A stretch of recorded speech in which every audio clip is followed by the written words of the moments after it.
Today on the show, Radical Ones, it's 1997's The Beautician and the Beast, starring Fran Drescher and Timothy Dalton. I'm sorry, my mouth has a mind of its own. There's no stopping it. It's time to get radical. Hello there. It's showtime. What is this, trick-or-treat? Did I do that? Good morning, Charlie. Sailor Moon, the champion of justice. Daddy would have gotten us Uzis. The power is yours. Get down, honey, get down! And look, I won't go far, okay? If the apocalypse comes, beat me. My name is Grace Jones. Thundercats. Power of 3 will set us free. Power of 3 will set us free. Power of 3 will set us free. But I ain't one to gossip, so if anyone asks you, you ain't heard it from me. No, you have? No more room in hell. The dead will walk here.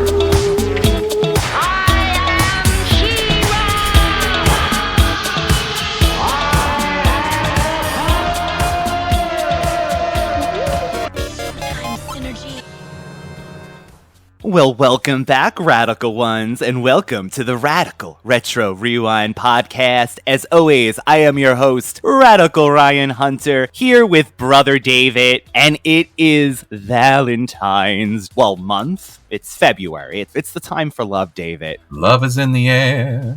Do you feel the love? Can you feel the love tonight? I do feel the love from our Radical Ones. Jeanette's always pumping us up. On our Thundercats show, we have new listeners. It's so exciting. It's an exciting time for us, David. It is. And it's the month of love. Although, if you have love in your heart, it doesn't matter when it is. Plus, my son's birthday is the day before Valentine's Day. That's a wonderful birthday. I wish it was the actual Well, Valentine's considering Day. everybody says he's my favorite and I love him the most, I guess. But, wah, wah. Not true, people. I love them all. You know who's born on Valentine's Day? Lara Croft. Oh, is she? So she's a Valentine baby. And not that she's really a real person, but you know. You know, today's movie. This is definitely taking us back to the 90s, David. It's 1997's The Beautician and the Beast. And honestly, Fran Drescher was such an it thing in the 90s at the time that it's not shocking that she did cross over to movies. Unfortunately, it's a bomb, but... Honestly, I don't know how I'm going to tell you something, because it's ironic that recently, and I told you this when we decided to do this movie, that recently my kids had watched a movie which is a total ripoff, or I wouldn't say ripoff, it's because I really actually enjoyed the movie. It was a total reimagination of this movie. And it's on wasn't it on Netflix? Yes, it's on Netflix.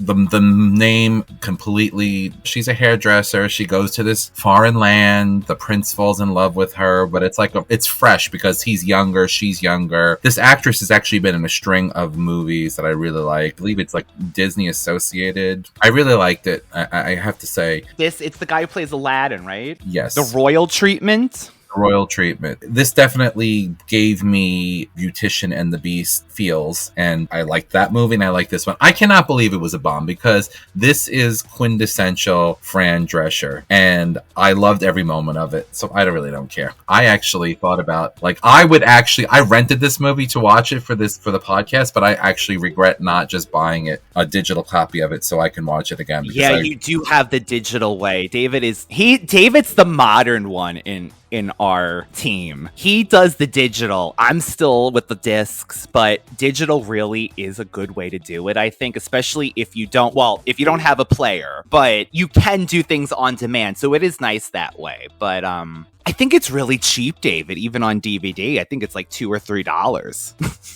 I don't care what you say. I loved it. It gave me, it gave me the nanny love. It gave me the Fran Drescher thing. It gave me just a sweeter, innocent. It was such a, I don't know. I can't say enough about it. Maybe our listeners would be like, this man is out of his mind. Maybe he had too many hearts and heart candies this month for Valentine's Day, but I definitely felt the love with this one. No, David, I agree. I did love it in the 90s when I originally saw it. I think I watched it about 2 or 3 times in total, but I had not seen it in a good 20-something years, probably. And I laughed, I smiled the whole entire time. But that could be because it's our kind of humor, maybe, and also that we were fans of The Nanny. And it's very Nanny-esque, I'll say. I don't know if that was intentional because, you know, the crossover, like I said, like building her Fran as a character kind of thing. It's definitely her trying to be Lucille Ball, I think, in a lot of ways. And she's always been like that. Deborah Messing? Is that what you're trying to say? Better Lucille Ball? Deborah Messing just because she has red hair. But honestly, I get Fran's Lucy-esque more. She does very Lucy-esque things. A matter of fact, we get the Lucy homage with the deviled egg at the end when she's cooking and stuff. If you want to get a little bit creative, you can get a hard-boiled egg, take a couple of pieces of olive here, a little bit of radish, you know, for the mouth, and a carrot curl, and look what you got. Lucille Ball. Ooh. And then, David, I actually sent this as a massage scene that is literally almost word from word when Lucy massages John Wayne. Great homages. I'm not taking away from Fran, but she's smart, I think, trying to make Fran a Lucy-esque character that can go into movies, that can go into TV projects, that can cross over that way. I don't know what it is, but I just love a good hairdresser that makes good on her life. I liked Baps, too, with Miss Holly Berry. Baps was fantastic, especially when they get to the duvet. No, not duvet. That's a cover for a The duvet? Don't call her Fran Drescher. It's she ain't putting clothes in. She ain't folding up clothes and putting it inside. The duvet. Oh my god, when they have what is that thing with the water? Bidet? The bidet scene in Baps is hysterical when the water's hitting them in the eye and they're trying to turn off this. Oh my god, you're doing something funny. So when my sister-in-law came to visit, my husband wanted to show her the duvet. Now you got me saying it. The duvet covers? The duvet covers. We do actually put on the duvet covers when people come. Otherwise, I don't even make my bed at this point. I'm so out of it. She turned the knob and the water splattered her face. Oh, it did get her in the face? Oh my god. Well, that is very in line with this movie's humor, I think.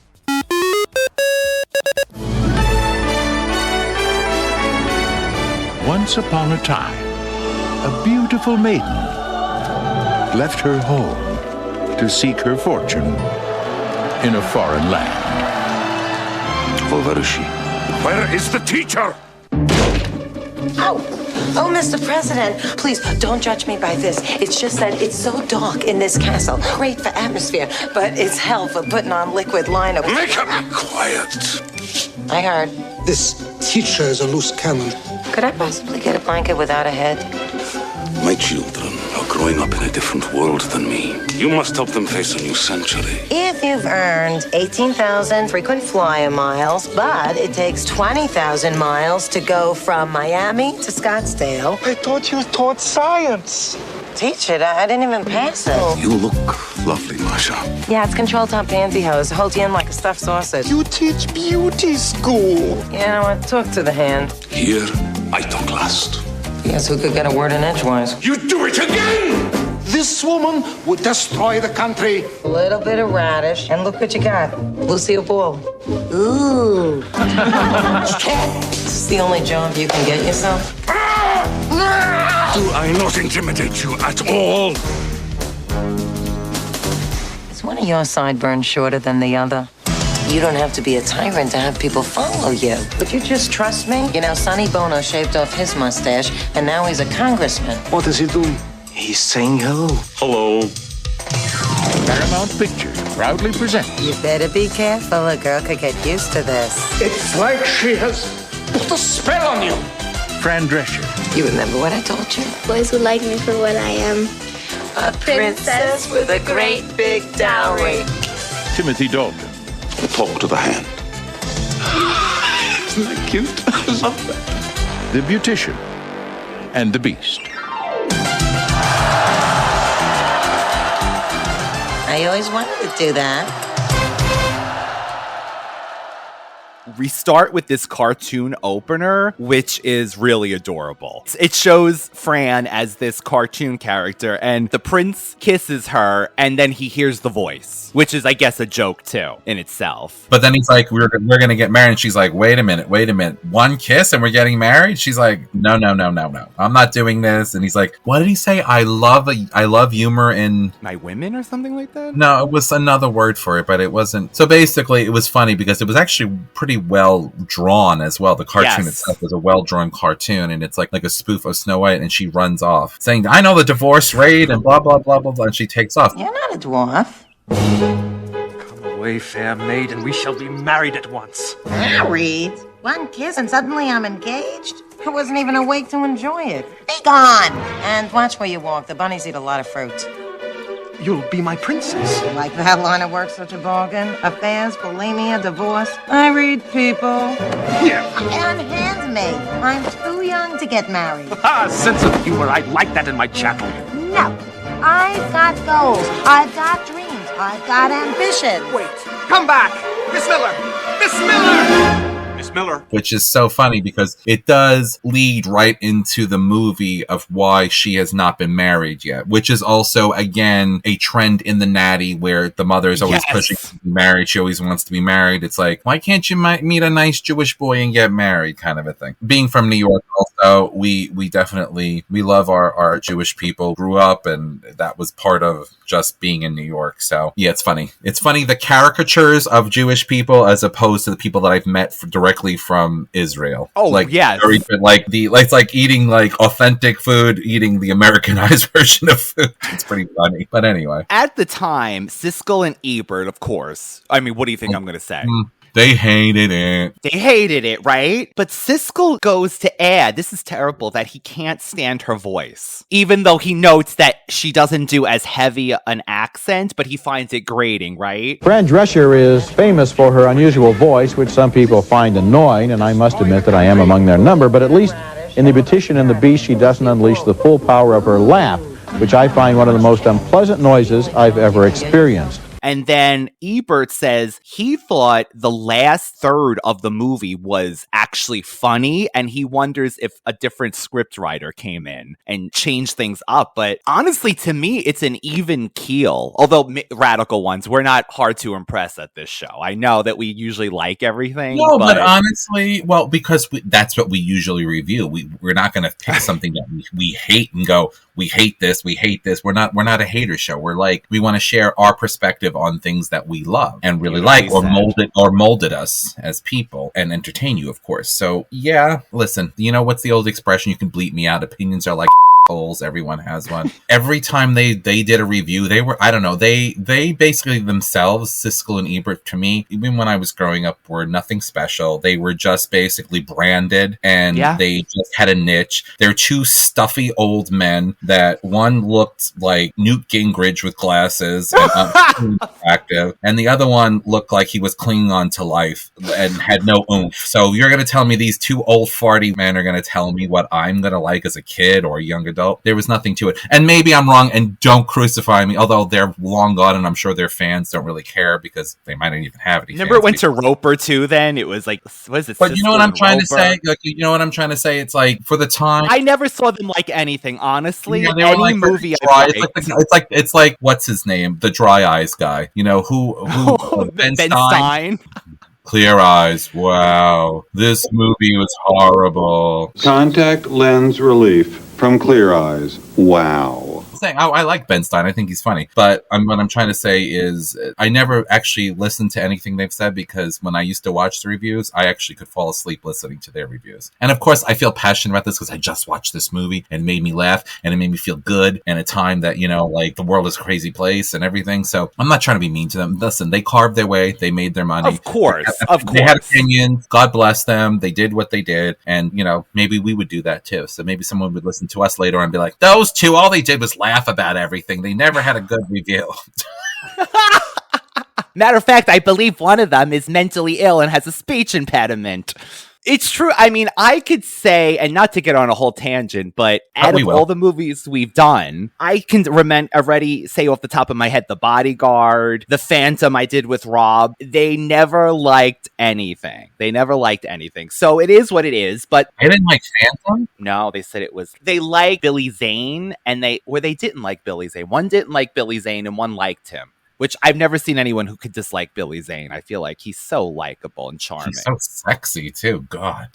So yeah, there goes that. February 7th, 1997, to generally negative reviews. Critics panned the story as more appropriate for a sitcom rather than a feature film, and they called it a poor example of the romantic comedy genre. But Fran pitched the movie, and then she did hire a writer that was used to her quote-unquote voice. So it was her, from what I'm gathering now, it is like a nanny-esque thing. She wanted someone who had a similar sense of humor and were familiar with her voice and the type of dialogue that suits her best. So it is a very nanny-esque movie in that sense, which is not a bad thing. As a matter of fact, Rob just watched The Nanny from the beginning for the first time. When he loved it? I think I gotta ask him, he enjoyed it. I think he said maybe the last few seasons were a little wacky. It did get a little wacky. I loved that show, and I loved the banter between all of them, and the sarcasm and whatever with the butler, with Cece. Oh, Cece! I can quote that when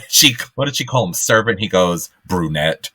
Niles was the best. Oh, David, here we go. She says she modeled joy after her previous performances. She explains it was a specific and strategic choice to not have the audience have to work hard to accept me as another character. I wanted it to be easy so they wouldn't have to bite off more than they could chew. Mr. Sheffield, I told you kids.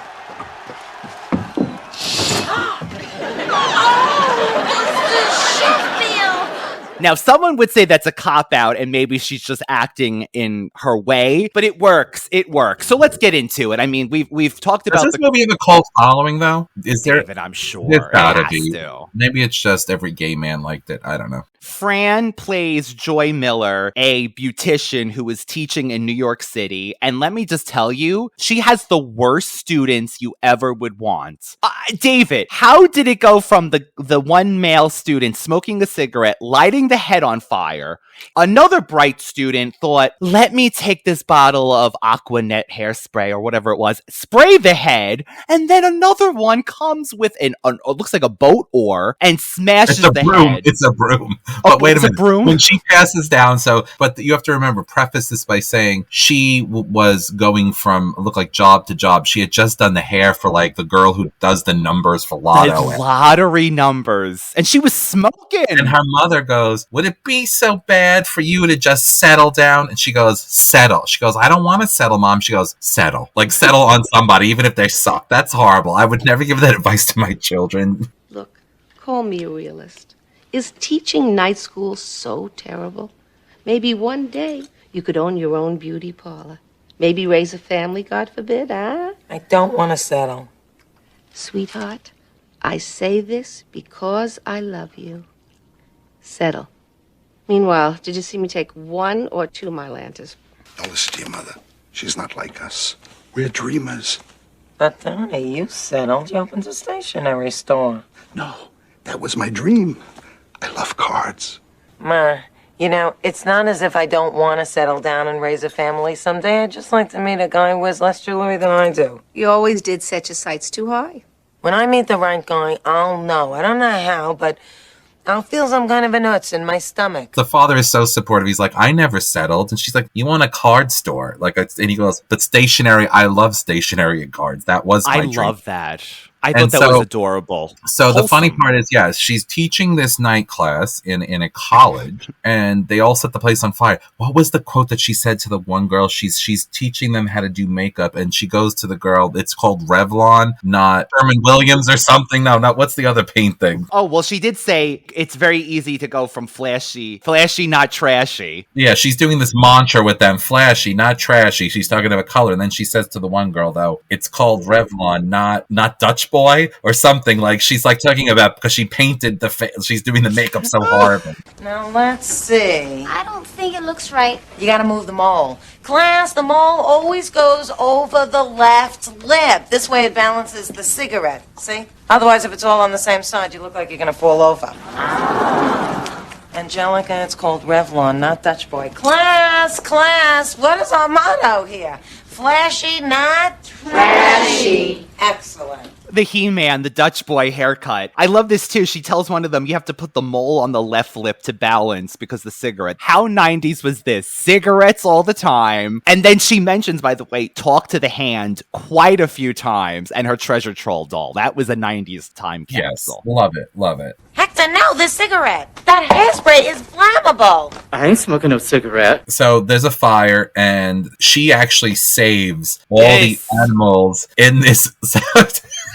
So the fire's going on, the place is burning, and she's like, don't worry, everyone will get out alive, leave everything. And then she sees the animals, and then she asks the one guy in the class who is flaming, and he goes, Definitely a stereotype. Can you help me get the animals? He goes, I'm not saving rats. Burn, baby, burn! Oh, Hector, we gotta go save the animals. I ain't saving no rats. Burn, baby, burn. Don't breathe, don't inhale. They say it's the smoke that gets you. Son, I'm coming. I'm gonna save you. And he runs out, and so she saves all the animals. She puts a snake in her snake bag. It was like a snake skin. And what does she say to it? Oh, in other words, it's fake. Don't worry about it. Yes. I thought it was so endearing, but to me, these students are now trash. Not only are they terrible, but they wouldn't even rescue a freaking rabbit. I mean, so she saves them all, and someone takes her picture. It's all of them. You're a hero, Miss Miller. Do you need any oxygen? Huh? No, thanks, fireman. I'm fine. Thank you. Right. You know, I'm feeling a little short of breath. He was talking to me. Hey, Miss Miller, smile. Oh, no. Oh. We pan to where I think she's just walking down the street reading like a self-help book, and somebody following her in this limo, and they have a newspaper, and it says hero teacher saves students and animals from fire, brave teacher and from science fire, because it was done in a science, like they were sharing the space with like a science lab. So he believes that she's a real teacher, yes, with an education, like in a But he hands her that card, right? And she gets nervous, and then she takes out breath spray. Bananka. Oh, wait a minute, it's Bananka. Oh, sorry, she was gonna spray him. Then she sprays him with Tresemme mousse. And then she says she reads the name on the card, which I won't even dare pronounce. And she goes, "What is that? Your pimp daddy name?" It was some long name. It was an Eastern European name, I suppose, because this is where this takes place. Yeah. Speak happiness and peace with everyone you meet. Get away, this is pepper spray. It'll blind you. Oh, it's Bananka. I'm not criminal. Look, I have suit. Wait a minute, are you from Visa? Because, you shouldn't tell people that they could just pay the minimum and hound them day and night. I'm not bill collector. My card. That's what's that, your pimp daddy name? No, it's my country. My name is Grushinsky. My president, Boris Pachenko, feels that with the glorious onset of democracy in our country, his children should be exposed to Western thought for 6 months. So he sent me to United States to bring back finest teacher available. Brave, selfless, and willing to die? Oh, His Excellency respects such qualities in a teacher. You know what? Talk to the hands. Please, let me finish. The job pays 40,000 American dollars. Do they take out FICA? Of course. What is this FICA? And please, it is a legitimate offer to live in Eastern Europe. It's in Europe? Oh, yes. It's very beautiful. It's like Paris. 50 years ago. Paris. Paris. So the setup is he takes her, she needs a job, right? He takes her to this country, which... For 6 months worth of work, he's going to pay her 40,000 American dollars, and she gets to go to Eastern Europe. He goes there. It's like Paris, but 50 years ago. It's a made-up place, by the way. Yeah. It's like it's near you. It's near the Ukraine, according to the map. When you show you the map, it's near Ukraine. It borders Ukraine and Poland and a few other places. I guess. What is it? Slovenia. It's almost like Vulcanvania or whatever the heck. It's a fictional language that they actually created for this movie. Very Stalin, very Russia, maybe like a dictatorship, right? I mean, it's a dictatorship. And he says that they're going to be embracing democracy. So the president of the country wants his children exposed to American culture. And he said, who better than a heroine of a teacher who is saving students and people in a fire without worrying about her own safety. And then she tells the mother, she's leaving. The mother's like, oh my God, you can't go. And she goes, it's Europe. It's like, she goes to the mother, it's like Paris 50 years ago. She goes, there was Nazis in there in Paris 50 years ago. Eastern Europe, are you out of your mind? Ma, it's Europe. They say it's like Paris 50 years ago. There were Nazis in Paris 50 years ago. Again, I think it's hysterical. I think she's taking a chance. She's playing like a Fran but Jersey girl, but like with a heart of gold kind of a thing. It's kind of like that whole universe of like Pretty Woman and like Baps and like all these different things like in it. And maybe that's why we like it too. They also do play up that Fran is like sexy, and she can be sexy even though she's wearing these crazy outfits. Is beautiful. She's got a banging body. She's a good looking woman. She's charming. She has a charm about her. I'm sorry, even with the voice or whatever the case is. Never bothered me. No. I mean, maybe if we're from New York, so we have people probably say we have horrible thick accents. I don't know. Well, we do, especially when I say I saw this movie, David. I saw her over there. But to me, she's lovable. She plays this character. David's right that it's like nothing really brings her down. She's a ray of sunshine. This movie, would you say it's Beautician and the Beast? Okay, so they want you to think of Beauty and the Beast, but I'm getting King and I mixed with The Sound of Music. Yeah, but like or Sound of Music a little pushing it a little, maybe. No, well, like the children, they're like these very like so. There's 4 kids. So there's 2 boys, 2 girls. The boy, I think, is the oldest, and there's a daughter, and then there's the middle sister, and then there's a very young boy. The little boy, and the first thing she does is kiss his little hands when she meets him. Such a lovable woman, I think. Oh. Rule number 1, kids. Never surprise a New Yorker. Comprende? Oh my God, you don't speak English? I'm Katrina, and this is my brother, Carl. Carl Pachenko, eldest son of His Excellency, the President. How do you do, Carl? Nice posture. I look forward to learning all about your decadent American ways. Honey, we just met. What's your name? Masha. Well, Masha, come out from behind that bedpost so I could see more than just that gorgeous hair of yours. You don't look like the other teacher. She was ugly with missing teeth, and her breath smelled like something died, farting in her mouth. Oi. We've never met an American before. Never?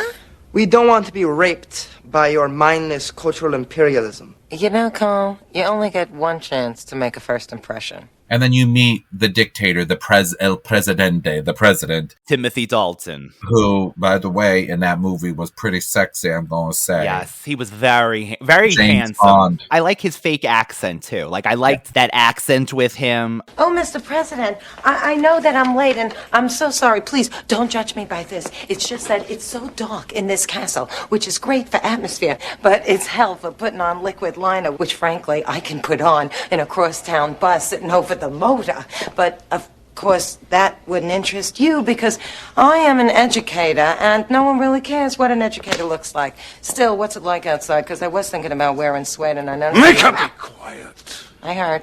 Joy Miller, since this is your first time in my country, I will make allowances for you. Once, but I do not take lightly your being here. My children are growing up in a different world than me, and I believe, despite opinions to the contrary, that they must learn to live within it. You must help them face a new century, and the Western dignitaries who will now be coming into our home. So in future, I expect you to be prompt, efficient, and dressed. Did you like him with the mustache or without it? I could have had him either way. He's like, I ain't one to throw a good dictator out. No. Mm-mm. I love this, David. They said the old teacher they had no teeth, and the breath was something like it died, or something farting continuously, or something like that to that point. Their old teacher. And she's going, what the hell am I going to teach these kids? Because she has that relationship with the gentleman that brought her there. Again, a Niles-esque. Yes, but is he the president's brother? Is there a part like... I thought he was in the assistant only. I don't know, but I think it might have been. I'm kind of hit some point. I don't remember exactly where I saw it or heard it, but so there is kind of that Niles from The Nanny kind of person that's like he understands his place, but he also like really enjoys her. She's a breath of fresh air. She is teaching the children supposedly about American culture, which I think she's qualified to do in that sense. Instead of Shakespeare, she shows them not Romeo and Juliet. She shows them West Side Story, and she says. Couldn't get past Natalie Wood's Puerto Rican accent either, or something like. But what about literature? Yeah? Flaubert, Turgenev, Shakespeare. You do know your Shakespeare, don't you? From covereth to covereth? Let me just get to the blackboard here, mister. But we didn't have an assignment on Romeo and Juliet.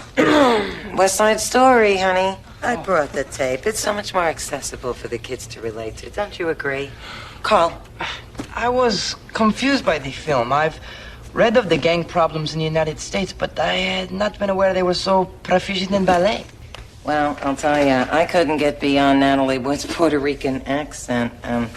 But, you know, that's if you lived there. Because the father comes in to check on her, and he has this thing where she will say something, and he'll say something negative, and then she'll talk under her breath. Well, if you would have listened the first time, then I wouldn't have... He's like, what? And he gets really angry, and he's like... But she kind of gives it back to him, and that's what I like, too. She doesn't... The King and I, she almost was fearful of him. She still gave it to him, but she was still kind of like more... And Fran, at that... I think once or twice she clams up and doesn't say anything, but for the most part... Or Joy, I should say. Joy. I know, yeah. I'm surprised her name wasn't Fran, though, honestly. Joy Miller, and he's like, he gets furious because she's so, I want to say free-spirited in a way, too. And she challenges. She challenges him. She tells him, go on. Yeah, I know you have a lot of notes, Ryan, on this one.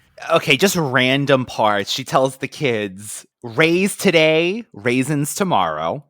David as an esthetician. Amen, you gotta wear sunscreen, baby, because you know what? It's easier to prevent than it is to correct. I mean, that's the truth, isn't it? 15 minutes, and remember, kids, put on your sunblocks, because raise today, raisins tomorrow. Fab. Starting off, she's not getting it her first day. She wakes up with the kids. She goes to breakfast. They give her some kind of black sausage with cottage cream, I think they said. What is this exactly?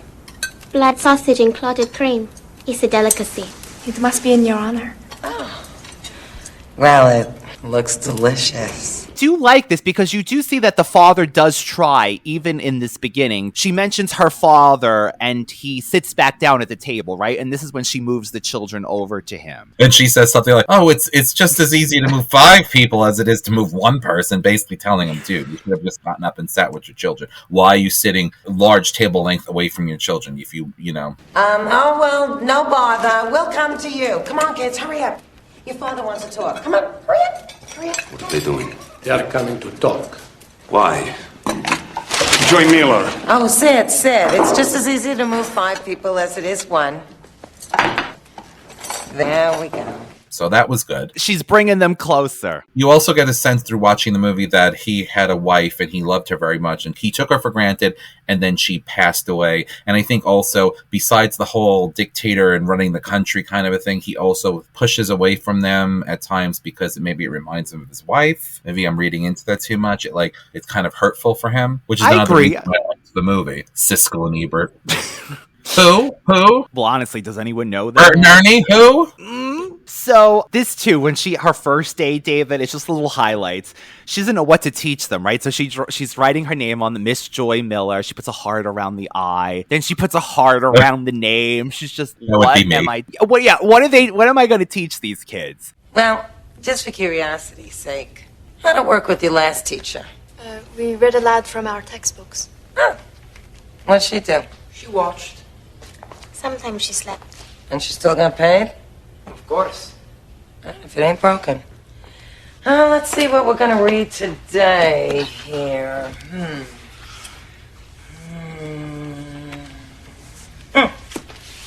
Okay, world history.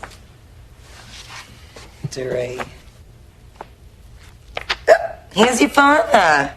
His Excellency President for Life Pachenko.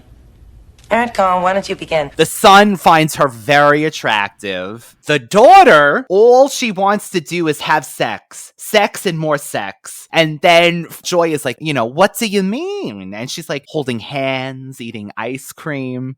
Very cute. And she goes, that's what you do before and after. We'll talk about that later. You are a woman of the Western world. Sophisticated, promiscuous. Hey. My father won't let me date. And all I want to do is have sex. Sex, sex, and more sex. Well, that might be the reason why he won't let you date, but English isn't your first language, so tell me exactly what you mean by sex. Oh, well, sex. Holding hands, eating ice cream. Oh, well, actually, you've just described the before and after events, but we'll talk about that later. Miss Miller, I'm in love. So she wants to go out, right? And the daughter stows away, and then she ends up taking her to one of these hidden clubs, almost like the Sweat Factory / fake pocketbook story that may or may not happen to David in what he told in Big Trouble in Little China episode. It's one of these hidden kind of places because it's trying to give you that underground place in Berlin, when the Berlin Wall was still up, kind of vibe going exactly. on. Like, so the daughter's there to meet her boyfriend, who's part of this revolution. Trying to. He's actually against her father. She's in love with the opposition.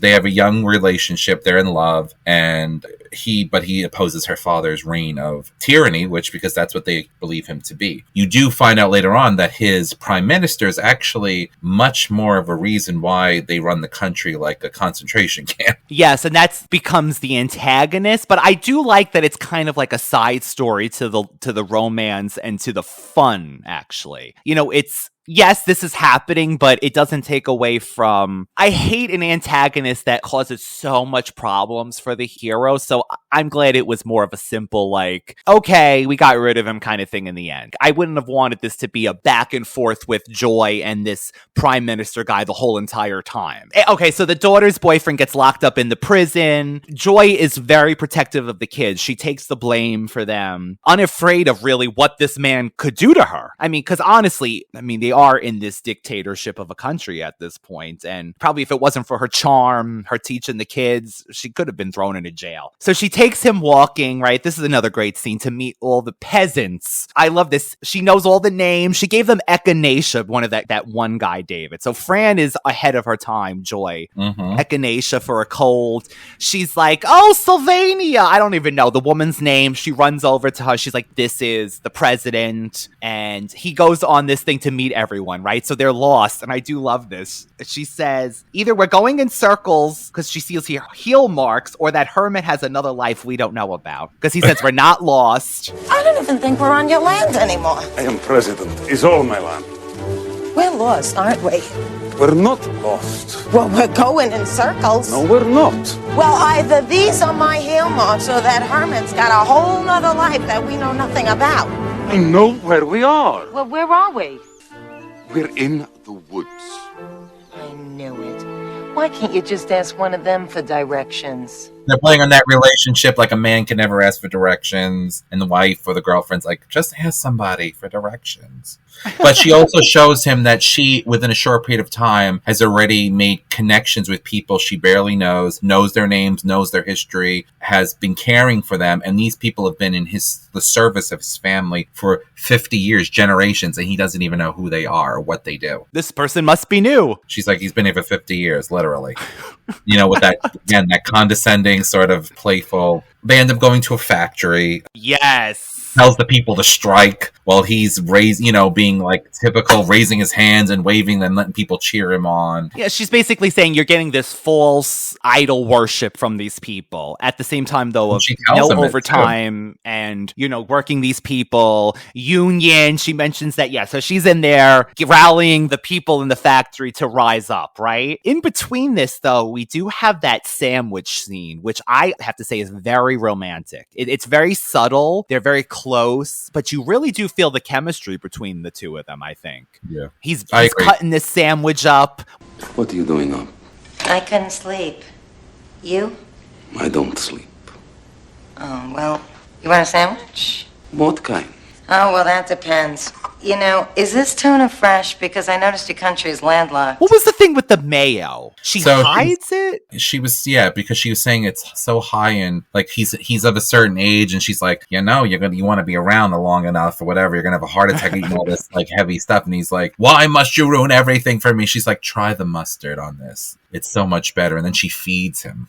She feeds him.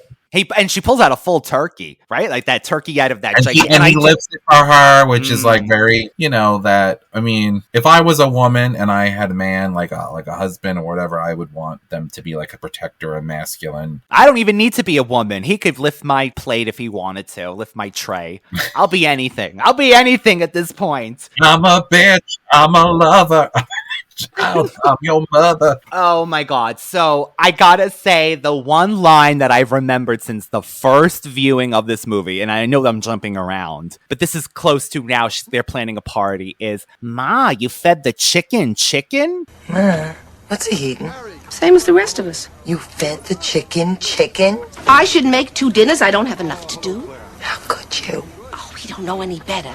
Anyway, it's delicious. It's Silence of the Chickens. I have remembered that line since 1997, seeing this in the movie. Silence of the Chickens. And she's trying to make this chicken cutlet meal that she can't understand to the chefs and the cooks, right? And the woman says, "You them to make fried chicken cutlets, basically." So, long story short, fresh. He goes to her. When do you want to? Because she's telling him he needs to spend more time with his children. He's like, "When would you like me to spend time with my children? I have a NATO meeting. NATO, this, that, nuclear disarmament, blah blah blah blah blah." He says that the reason why he basically had this teacher come to begin with is because he wanted to show the world, that's all these world leaders that are coming from perhaps democratic places, that he is not this cold tyrant, that he is understanding of Western ways and culture and blah, blah, blah. So she tells him to throw a party. She said, instead of being this staunch thing where you have a meeting, throw a party. People love a party. And it's actually pretty smart to say that. She's like, and then if you want to show that you're this diplomat, that you're a statesman, you let the kid go. He's an 18-year-old kid who's got too much energy or too much angst, and he's struggling with that. But she's like, then that would put you in a level where people would say he's not a tyrant but a really good person, and he's just So she plans this, and there's a chicken, and the chef, or the I shouldn't say the cook, she wants her to slaughter the chicken, and she can't do it. So she tries to scare it to death. That doesn't work. What is the problem? It's a simple chicken cutlet. Oh, come on, I'll show you how it's done. But tomorrow night, I'm not going to be able to... What's that? That's the chicken. It's alive. Of course it's live. You want it fresh, no? Not that fresh. Oh, you want for party? Then you must show me how to prepare. Yeah, chick, chick, chick, chick, chick, chick. Yeah, chick, chick, chick, chick, chick, chick. You know what? Everybody's going to have to clear out of here. I cannot work with a million people looking over my shoulder. I could do this, mister. I eat chicken all the time. I mean, I'd be hypocritical if I couldn't do this. Hi. What's that over there? You know what? I can't do this. You happy now? I'm just gonna have to tell him that I tells the chicken, like, doesn't he want to die for his country? And the chicken walks into this pot. And I don't know if it's supposed to be a tear or a sweat drop, but it's some kind of liquid drops from the beak. I think it's a tear. And the funny part is that she also has them ship in frozen food. LaChoy frozen egg rolls. Mozzarella. Yes, egg rolls. Egg rolls. So she saves the chicken, which is so up my alley, David, because I love chickens. I always think they're adorable. The next scene, though, I love this. She's eating Entenmann's, which is a very New York staple. Oh God! Especially back in the day. I mean, it's still available. The chicken's eating Entenmann's cookies too. In the bed with her. Her mother calls and she's like, "Ma, it's in the middle of the night," and she's going on about, tells her that they fired the girl who does the lotto lady at night's hair and makeup, and they want to hire Fran. And then she's like, "No, I have to see this through." So in the meantime, the prime minister basically is getting more and more mad. He's kind of lashing out. He's threatening the butler / assistant, possible brother. You get a scene where she is trying to sneak a massage for herself.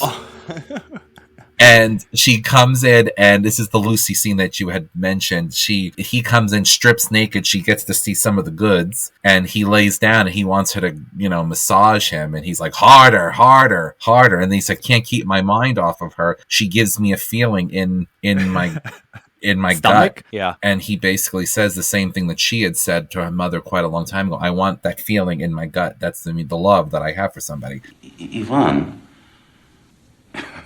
Ivan, look, I think my back is done. No, still 2 tenths. It's that woman. You know who I mean? Joy Miller? Yeah. See, I've never met anyone quite like her. She just has to walk into the room and I spasm. I think it's that voice. I mean, who has a voice like that? So what if those windows are 12th century? Can't we put screens on them? Ow! Sorry. I like her. Me too. Still, there's something about her. I don't know how to describe it. She gives me a feeling in my stomach. Not bad exactly. More like an oops. It's crazy, I know. It's probably just heartburn. And yet it's more. She goes to her bed, a love-struck, person. She's laying on her bed dreaming about this man. I mean, Con, I would be weak in the knees, too, to hear someone say that. So rigid, and then she's worn him down. She's opened this man's heart up. And it's nice. So Lucy, even the voice, she did the I'm a massage man, kind of thing. So that was a great scene. He sends her a beautiful dress and tiara, which is part of the crown jewels of his country. Again, that pretty woman, that Cinderella story. We see in the meantime that she had convinced the daughter's boyfriend to be released from the prison, right? And he makes a decree. He comes in. The prime minister guy's telling him to sign this, take away all of the people's rights. Crush the strike and don't give them any more money. The union, the factory people. The workers, the factory, don't give them anything. Basically force them back to work. And he says, talk to the hand. Talk to the hands, talk to the hand, talk to the hand. Talk to the hand. Isn't that cute? I love that. Talk to the hand. Talk to the hand. And then she convinces him to shave off his beard and to wear Yves Laurent. Is that what? Yes, something like that. To be more approachable and things like that. We see that the guy rips up the proclamation, and at the end of this party, the daughter's boyfriend is supposed to be released as a surprise, right? And it ends up not happening. But you also get the part where she tells him that the president that she is only a hairdresser and a beauty enhancement teacher. He says it doesn't matter because she has made his children blossom. Like, he has a heavy-set girl that she doesn't have a lot of self-esteem. She teaches her to have self-esteem. She's loving to the little boy. I haven't been totally honest with you. I'm not a real teacher. I just have a beauty license. Beauty license? I teach makeup and hair. It's all I know. I mean, at first it was easy to pretend, but then I started to fall in love with your kids. And I got to know you much better, and now it just seems wrong. What kind of a man do you take me for? I was hoping one that can see the bigger picture. You have the nerve to come here and tell me you are not a teacher, when you are the best teacher I have ever known. I am? The children blossom before my eyes. They're happy, they're confident. If that comes from learning here, then tomorrow I make new law. All teachers must have beauty lessons. Oh, Mr. President, I don't know what to say. Oh, my God. Call an ambulance. She doesn't know what to say. Well, perhaps I should take advantage of this silence and ask for the evening's first dance. Oh, a slow dance? You know, I've never really been good at that whole Martha Murray thing. Oh, this is nice. She teaches them to go to their father and kind of share themselves with him the way that they were too afraid to. She basically tells him there's a lot. It's very much a very healing. Her presence is very healing and supportive in many ways. So you think that's going to be the thing that brings her down, right? So when this prime minister comes to her and threatens her that she better listen to him, he said, I'm going to tell your secret. And she says, well, I already told him, too late. And he said, no, that you've been taking the daughter to visit the boyfriend in the jail. Ooh. And then she goes, well, like, no, you know, like she does a funny little, I guess he doesn't know about that one or something, you know. Fran.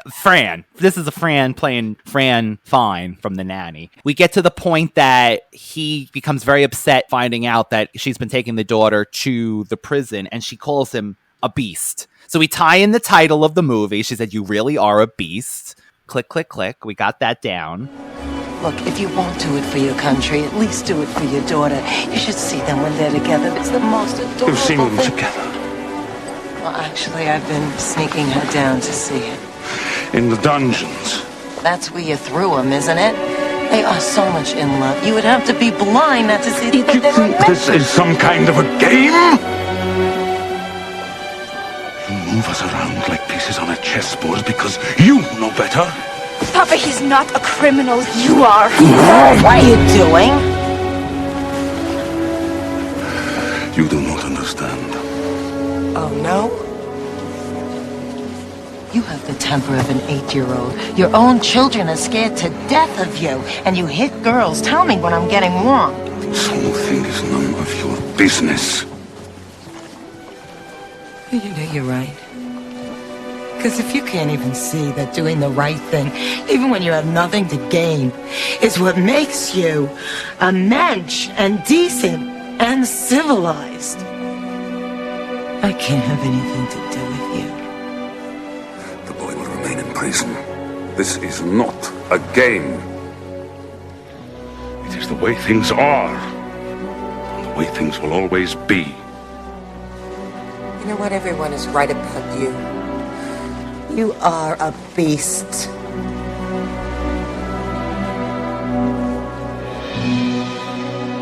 He decides not to, under the pressure of the prime minister, not to let the kid go. The daughter is upset, and then basically he finds out that Fran, or aka Joy, has been taking his daughter down to sea, and she's like, they're in love, they're young, blah, blah, blah. He flips out, he's like, you try to move us around on a chessboard like pieces because you know better. Blah, blah, blah. And then you get the part where she basically lets him have it. She goes, because he's about to hit his daughter. He's like, he wants to slap her because she defies him. She goes, let me get this straight. Your children are deathly afraid of you. You hit women. You do this. You do that. You know, you want people to respect you and think you're so amazing when you do all of these things. She goes, if you can't be a decent person and be a mensch, do you know what that word means? It's a Yiddish word. It means basically somebody who is integrity, morals. Oh. Someone who is righteous, someone who, you know, is supportive. It's a Yiddish word. I knew that for whatever reason. She goes, if you don't know, that's what makes you a mensch. And if you can't do that, then I can't have anything to do with you. Dramatic scene, she runs off. And then you see her getting dressed and shows emotion too. She wells up with tears, and this is out of the whole movie the only time that you really see her break down, really, and not give this sunny disposition. So it does hit you, I think. And the fairy tale ends at that point, like it's shattered, it's over, and she runs out of the ball. She does look back, and he's watching her. The kids say goodbye to her, which is really heartbreaking because the little kid says in his native tongue that he doesn't remember his mother, but he hopes that she was like joy. That was really beautiful. And there's some funny parts where he's always biting his nails, so she puts a dog cone on him, and the guy's like, "You put a thing for a dog?" And she's like, "Oh, I'm not treating him like a dog." She throws something for him.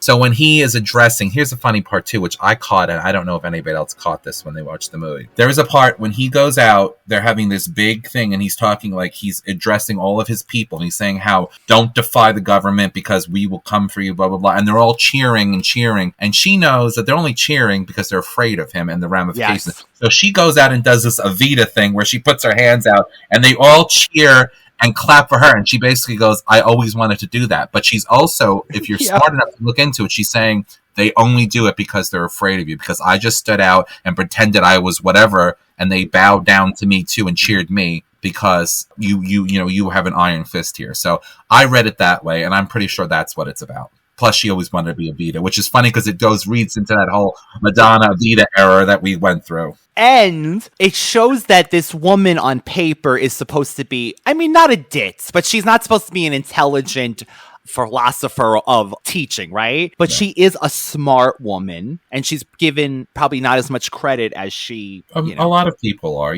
just because somebody chooses something that's more creative, that brings me to a point like just down simple things that people that do cut your hair and do things that you can't do for yourself. Or wouldn't do for yourself or couldn't do for yourself, how you really need to respect those people because they provide a service to you. And just because someone chooses to do something more, they find creativity in doing makeup or things like that, does not make them stupid. Maybe that's just their passion. I've always been a believer in, following your passion. Yes, we live in a world where you need to make lots of money to survive, but there's something to be said about living an unfulfilled life by just doing a 9-to-5 and never following your passion. Like I've always say this to you off camera. Like, I have a husband, I have a house, I have my kids, I have the white picket fence. This is everything I wanted. I never wanted to be CEO of a company. I never wanted to be, Bill Gates. Yes, money is really great, but it's not my God. You know what I mean? But you need it to survive. But please sponsor us. But you could sponsor us, for a very small amount of money. You can save 2 brothers. For these 2 quarters a day, you 2 can sponsor 2 sad brothers. And a Rob. And a Rob. 2 podcasts. 2 brothers and a Rob. That's a shit. Maybe we should do a spin-off, 2 brothers and a Rob. Tangent. But I think that also does read to the fact that she leads with her heart, which a lot of people don't do these days. We see she ends up back home, right? I love this. She brings her chicken with her in this carry-on kind of like hat box with the chicken's head outside of the thing. And she goes home. Her parents are like, what happened? Like, oh my God, why are you here? Shocked to see this. There's a funny part too with the Ira. That's the butler type of servant, whatever.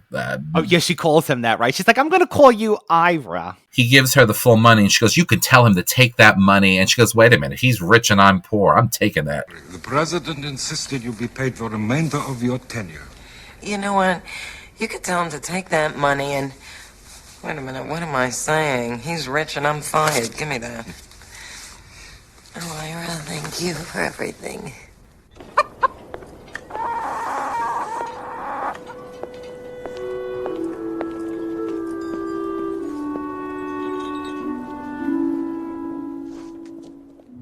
I'm glad you bring that up because I was going to ask you that. She says in that, I always thought she was the one leaving, but then she says, he's rich and I'm fired. So was she fired or was that just her basically saying like, I just don't have a job maybe? Yeah, I think that's it. Because I don't think he fired her. No, I think she fired herself. And I guess she is like still technically fired. So I have to say, and we're going to get into it, but to me, the movie did end a little abrupt. I would have liked maybe, and we're going to get into her party scene, but I would have liked a little more, maybe her seeing the kids again. But anyway, we see that she's back living with her parents, David, and it's her birthday. Yes, but you also see that in what's the place? Sylvania.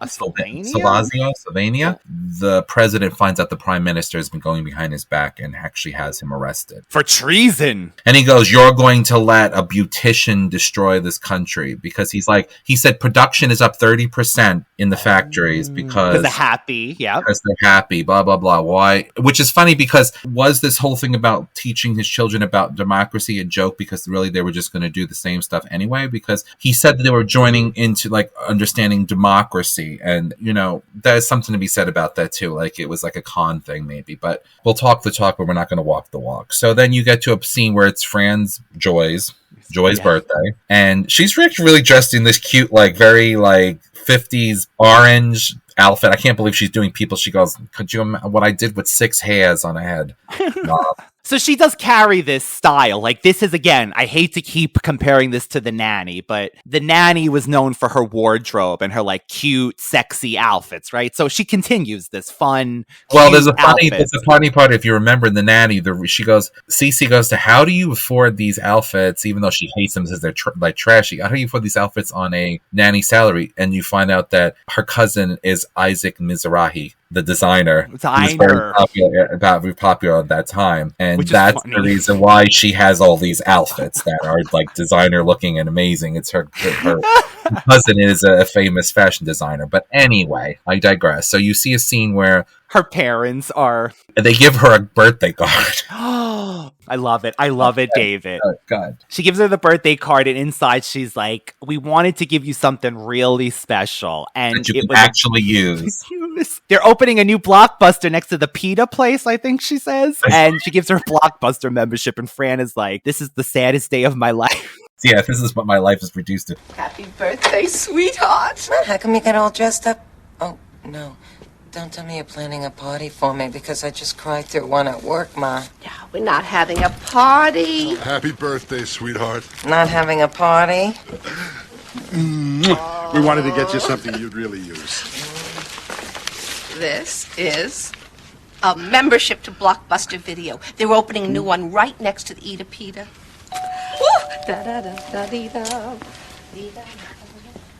Oh, this is the single most depressing moment in my entire life. Wait. Then you hear the doorbell and she's inviting in great aunt blah blah blah. She's like, do you have wooden shoes? That I love that. Oh, yes! Everybody, it's Cousin Dory. Gorgeous. Thank you. Tell me about your vacation. Oh, I wasn't on vacation. Did you bring back wooden shoes? No. She didn't even bring back wooden shoes. Happy birthday. Oh, thank you. How sweet. Thank you so much. Great to see you. Who is that? I've no idea. Mom? I met him yesterday at Carvel. You mean we don't even know him? He's a body. Joy, you want an empty party? She didn't even bring wooden shoes home. It was like a small moment, but it was. Yeah. I would have liked to have seen more of her family, honestly. And then what's that? The random guy that her mother met at the bank yesterday. And she goes, "Who is this man?" She goes, "I met him yesterday." And she goes, "What did you want this place to be empty?" Yeah, that was hysterical. Like she invited random strangers that she met, and she's friends. Like, oh, it was so nice to see you again. She doesn't even know the person. So then she visits the chicken again, and this is the part with the mother turns out because she's like, wait, they're eating chicken. Thank God, the mother is taking care of the chicken, and she's feeding the chicken. So that's that quote. And then she goes, "What? I should have to cook something different for the chicken." Can they? I've always wondered this, David. Can they really eat chicken? Because to me, I think that would give them mad cow disease. Well, not mad cow disease, but like when cows eat other cows, doesn't sound great. It's like I don't cannibalism. Know. I'd have to look into that, but I think mad cow disease comes from eating the brain more than. But isn't it if cows eating other cows' brains though? I don't know. I don't know if that's the case. Radical ones. I'm just a beautician. I'm just a podcaster. I don't know these things. Let us know, radical ones, if we have any scientists out there, any science teachers. I don't think you're here, but anybody working for PETA? international. What's the World Health Organization? The WHO or whoever. The WHO. WHO, not the band. The band, just WHO. And then we get to this part, which I'll let David explain. But the mother says he's come for you. He's come a long way for you, Fran. He missed you, David. What does it turn out to be, though? I know you love this. It turns out to be some guy she dated in high school that they did she goes, remember the musical you did? It was a musical of Rosemary's Baby. And he goes, I sang and I screamed, the mother said. I sang, I screamed. come on, Ro, don't keep me waiting. And then she goes, she's all upset. This embryo belongs to Satan. Joy Miller. Remember Denny Kupferman? We used to go steady in junior high. I still remember that senior show you wrote. A musical of Rosemary's Baby. Ooh, I hummed and I screamed. I love you, Ro. Don't keep me waiting. This embryo belongs to Satan. Oh, that was great! Sweetheart. It was a little flat. Honey, sweetheart, we're low on ice. I would have brought ice. Oh, come, we'll have some. Thank you, darling. I love you. Oh, I gotta get some ice. I just gotta. It's funny because it's at that time, too, that they're turning any movie into a Broadway show, musical. And then the father goes, oh, we need ice. Her father has been her saving grace. He actually says at one time, take me with you. When the like to leave the mother. He's like, please take me with you. He goes, oh, she needs ice. She needs ice. She goes, thank you, Daddy. And he gives her money to go get ice. And then you see her sitting on the steps of the house crying. And then we have the part that somebody hands her a gold macaroni encrusted tissue box. You all did a tissue box, which was made by the children. Yep. It's her knight in shining armor. The president, she's shocked, and that's the one thing he did look at that macaroni thing. And there, there's other parts of the movie where she sees him embracing his sleeping child because you could tell that he's got a heart and he loves his kids. There's a part where he talks about his wife, loving his wife and the kids, and blah blah blah. So he gives that. He goes, before you turn me away, I want to tell you 3 things. 1, I freed the boy, and we're gonna have free elections in the fall or something. 2, I think he says the fall. I'm in love with you, and something to that effect. And then she stops and she goes, 1 and 2 is enough. Or she actually said this at some point in the show. It's a callback to earlier, right? She had said 2 to him. 1 and 2 is enough. And then they embrace, they kiss, and everyone lives happily ever after. I couldn't stay away. But before you make me leave, let me tell you 3 things. 1, I've released the boy, and I'm having free elections in the spring. 2, I love you. I can't live another day without you. And 3, 1 and 2 is plenty.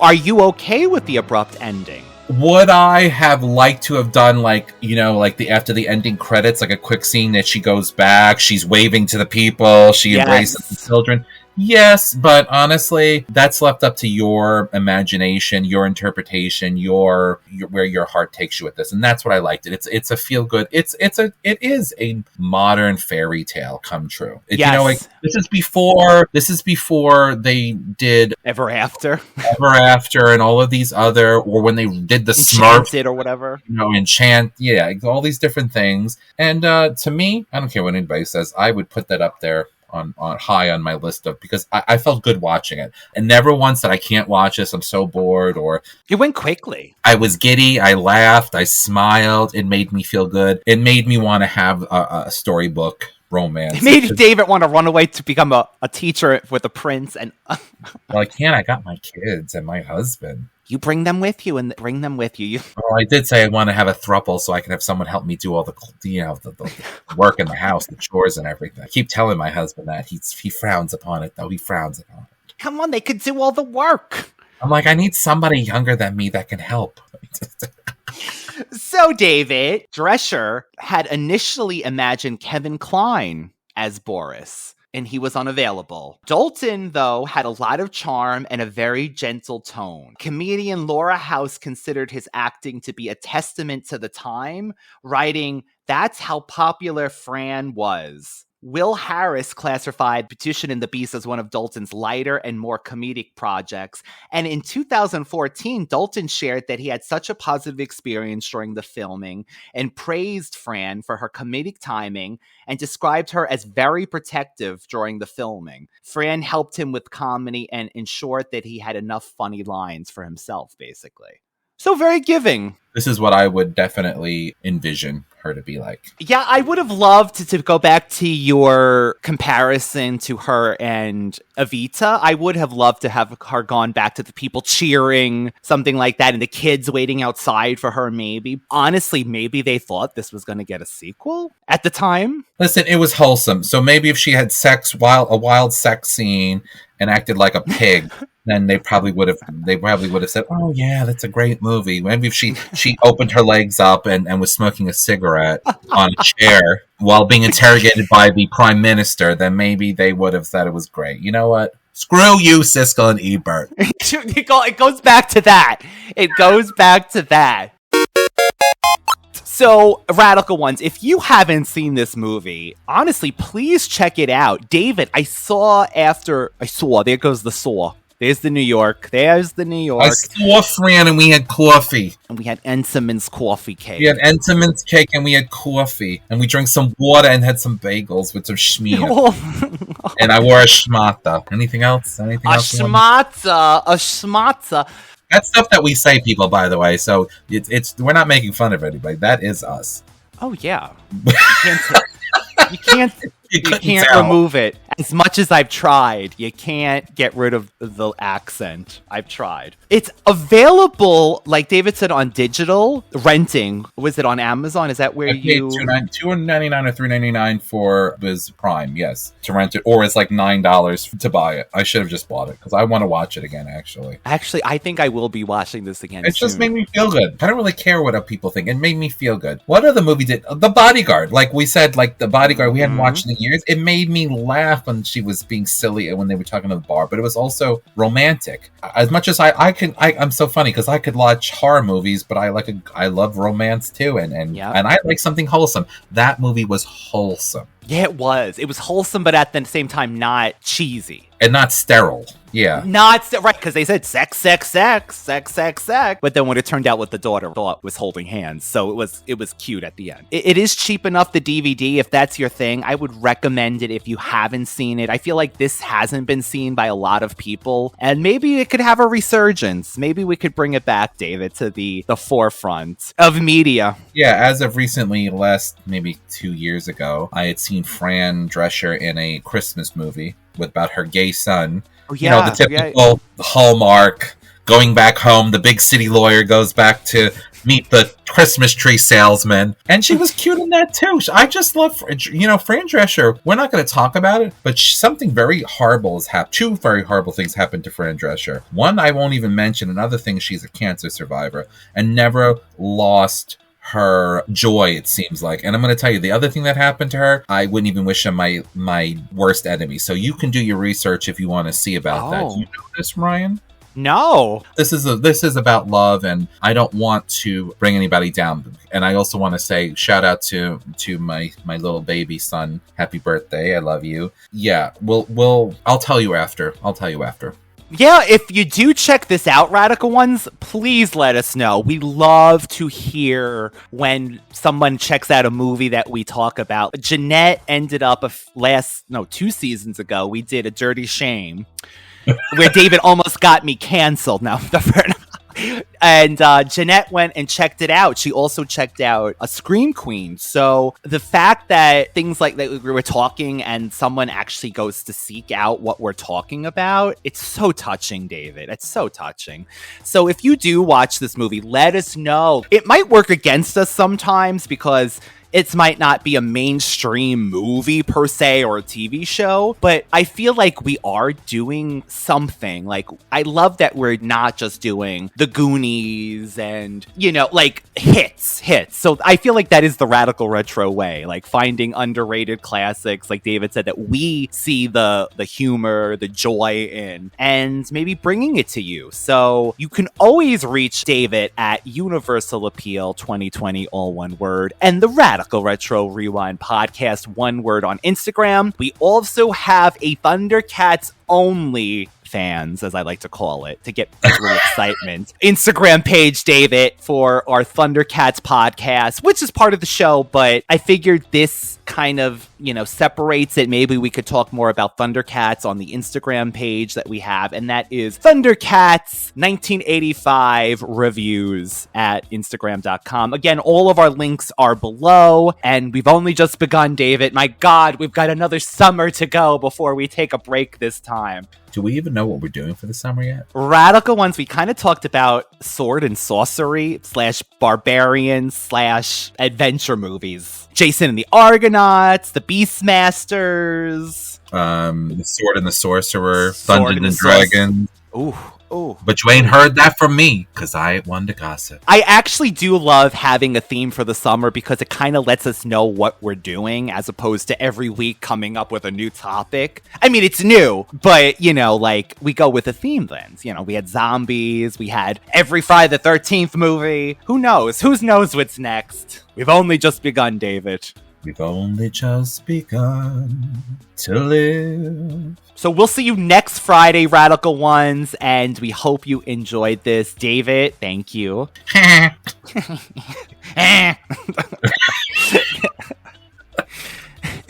Goodbye, everyone. Goodbye. So what if those windows are 12th century? Can't we put screens on them?